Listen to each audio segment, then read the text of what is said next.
Hello friends, welcome back to earth and Akarsh channel. Friends ನೋಡಿ, ಇದು ಭೀಮ್ ಅಮಾವಾಸ್ಯೆ ಅಂತ ನಾನು ನನ್ನ ಹಸ್ಬೆಂಡ್ನ ಪೂಜೆ ಮಾಡ್ತಾಯಿದ್ದೀನಿ ಫ್ರೆಂಡ್ಸ್. ಸೊ ಗಂಡನಿಗೆ ಆಯುಸ್ಸು ಇದಾಗಲಿ ಅಂತ ಮಾಡ್ತಾಯಿರೋದು ಫ್ರೆಂಡ್ಸ್.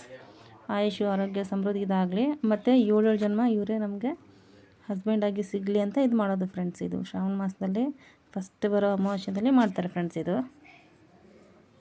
ಸೊ ನಾನು ಯಾವಾಗಲೂ ಸ್ಯಾಡಿ ಡ್ರೆಸ್ ವೇರ್ ಮಾಡೋದಲ್ಲ, ಸೊ ಸ್ಯಾಡಿ ವೇರ್ ಮಾಡೋದು ನಂಗೆ ಅಷ್ಟು ಕಂಫರ್ಟಬಲ್ ಆಗಿ ಇರಲ್ಲ.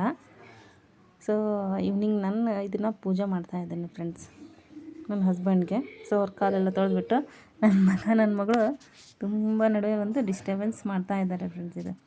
ಸೊ ನಾನೊಂದು ತಾಟ್ ತೊಗೊಂಡ್ಬಿಟ್ಟು ಅವ್ರ ಕಾಲೆಲ್ಲ ತೊಳೆದು ಕೈ ಅರಿಶಿನ ಎಲ್ಲ ಹಚ್ಚಿ ಪೂಜೆ ಮಾಡಿದೆ ಫ್ರೆಂಡ್ಸ್. ಅವರು ಕೂಡ ನನ್ನ ತಾಳೆಗೆ ಕುಂಕುಮ ಇಟ್ಟು ಹೂ ಕೊಟ್ಟರು ಫ್ರೆಂಡ್ಸ್. ತುಂಬ ಚೆನ್ನಾಗಿತ್ತು ಫ್ರೆಂಡ್ಸ್ ಇದು ಪೂಜೆ. ಸಾರಿ, ನನಗೆ ಬೇಗ ಅಪ್ಲೋಡ್ ಮಾಡೋಕ್ಕೆ ಟೈಮೇ ಸಿಗಲ್ಲ, ಸೊ ಅದಕ್ಕೆ ನಾನು ಲೇಟಾಗಿ ಅಪ್ಲೋಡ್ ಮಾಡ್ತಾಯಿದ್ದೀನಿ. ಸೊ ಪೂಜೆ ಹೇಗಿದೆ ಅಂತ ನೋಡಿ ಫ್ರೆಂಡ್ಸ್, ಮತ್ತು ಸಬ್ಸ್ಕ್ರೈಬ್ ಮಾಡಿ ನನ್ನ ಚಾನಲ್ಲು. ಸೊ ಇದು ಭೀಮ್ ಅಮಾವಾಸ್ಯೆದು ಸ್ಪೆಷಲ್ಲು ಬ್ಲಾಗ್ ಆಗಿದೆ ಫ್ರೆಂಡ್ಸ್. ನನ್ನ ಹಸ್ಬೆಂಡಿಗೆ ನಾನು ಹಣ್ಣು ತಿನ್ನಿಸ್ತಾ ಇದ್ದೀನಿ ಫ್ರೆಂಡ್ಸ್. ನನ್ನ ಮಗಳದ್ದು ನಡುವೆ ಡಿಸ್ಟರ್ಬೆನ್ಸ್ ಇರ್ತಾನೆ ಇರ್ತಿತ್ತು ಫ್ರೆಂಡ್ಸ್.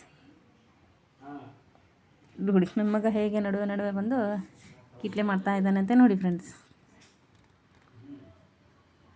ಸೊ ಭೀಮ್ ಅಮಾವಾಸ್ಯೆ ಅಂತ ಇದನ್ನು ನಾವು ಪೂಜೆ ಮಾಡಿರೋದು ಫ್ರೆಂಡ್ಸ್. ತುಂಬ ಅರ್ಜೆಂಟ್ ಗಡ್ಬಡ್ದಲ್ಲಿ ಮಾಡಿರೋದು ಇದು. ಸೊ ಹೇಗೆ ಬಂದಿದೆ ಅಂತ ನಂಗೆ ಗೊತ್ತಿಲ್ಲ, ನೋಡಿ ಕಮೆಂಟ್ ಮಾಡಿ. ಸೊ ಈ ಥರ ಎಲ್ಲ ನಾವು ಪೂಜೆ ಮಾಡೋದು ಫ್ರೆಂಡ್ಸ್. ಕಾಲೆಲ್ಲ ತೊಳೆದ್ಬಿಟ್ಟು ಊದಿನ ಕಡ್ಡಿ ಬೆಳಗ್ಬಿಟ್ಟು ನನ್ನ ಮಗ ನಡುವೆ ಇದು ಮಾಡ್ತಾಯಿದ್ದ. ತುಂಬ ಡಿಲೇ ಆಗಿತ್ತು ಫ್ರೆಂಡ್ಸ್ ಪೂಜೆ ಮಾಡಲಿಕ್ಕೆ. ಸಾರಿ, ನನಗೆ ಅಪ್ಲೋಡ್ ಮಾಡೋಕ್ಕೆ ಬೇಗ ಆಗ್ತಾಯಿಲ್ಲ. ವರ್ಕ್ ಪ್ರೆಷರ್, ಆ ಪ್ರೆಷರ್, ಈ ಪ್ರೆಷರ್ ಫ್ರೆಂಡ್ಸ್, ಸ್ವಲ್ಪ ಡಿಲೇ ಆಗ್ತಾಯಿದೆ. ಸೊ ಪೂಜೆ ಮಾಡಿದ್ಮೇಲೆ ಮತ್ತೆ ನಾವು ಅದನ್ನು ಕಾಲನ್ನ ತೊಳಿಬೇಕು ಫ್ರೆಂಡ್ಸ್. ಈ ಥರ ತೊಳೆದ್ಬಿಟ್ಟು ಒರೆಸಿ ಇದನ್ನು ಮಾಡೋದಿರುತ್ತೆ ಫ್ರೆಂಡ್ಸ್. ಪೂಜಾನ ಒಂದು ಸಲ ಮಾಡಿಬಿಟ್ಟು ಸ್ವೀಟೆಲ್ಲ ತಿನ್ನಿಸಿ ಮತ್ತೆ ಅಗೇನ್ ಅದನ್ನು ಕಾಲು ತೊಳೆದಿರುತ್ತೆ ಫ್ರೆಂಡ್ಸ್. ನನ್ನ ಹಸ್ಬೆಂಡ್ಗೆ ನಾನು ಇದು ಮಾಡ್ತಾಯಿದ್ದೆ ಫ್ರೆಂಡ್ಸ್, ಸ್ವೀಟ್ ತಿನ್ನು ಅಂದರೆ ತಿಂತಾ ಇರಲಿಲ್ಲ. ಸೊ ನನ್ನ ಮಗ ಅದಕ್ಕೆ ಪಪ್ಪನಿಗೆ ನಾನು ತಿನ್ನಿಸ್ತೀನಿ, ಅದು ಹೇಗೆ ತಿನ್ನಲ್ಲ ನಾನು ತಿನ್ನಿಸ್ತೀನಿ ಅಂತ ಹೇಳಿಬಿಟ್ಟು ಅವ್ರ ಪಪ್ಪನಿಗೆ ತಿನ್ನಿಸ್ಲಿಕ್ಕೆ ಇದನ್ನು ಮಾಡ್ತಾಯಿದ್ದಾನೆ ಫ್ರೆಂಡ್ಸ್. ಅದು ನೋಡಿ ಆ ಕಡೆ ಈ ಕಡೆ ಹೇಗೆ ಅಡ್ಡಾಡ್ತಾ ಇದ್ದಾನೆ ನನ್ನ ಮಗ. ಏನಾದರೂ ಮಾಡೋದಂದರೆ ಅವನಿಗೆ ತುಂಬ ಇಂಟ್ರೆಸ್ಟ್ ಫ್ರೆಂಡ್ಸ್. ಎಲ್ಲ ನನಗೆ ತುಂಬ ಎಲ್ಲ ಹೆಲ್ಪ್ ಮಾಡ್ತಾನೆ. ಸೊ ಅದನ್ನೆಲ್ಲ ಎಲ್ಲಿ ಮಾಡಬೇಕು, ನನಗೇನು ಹೇಗೆ ಹೇಳ್ತೀನಿ ಹಾಗೆ ಮಾಡ್ತಾನೆ. ಸೊ ಇದೆಲ್ಲ ಪೂಜೆ ಆದಮೇಲೆ ಫ್ರೆಂಡ್ಸ್ ನಾವು ಲಾಸ್ಟಿಗೆ ಅದನ್ನು ಆರತಿ ಮಾಡ್ತೀವಿ ಫ್ರೆಂಡ್ಸ್. ಇದು ನನ್ನ ಹಸ್ಬೆಂಡಿಗೆ.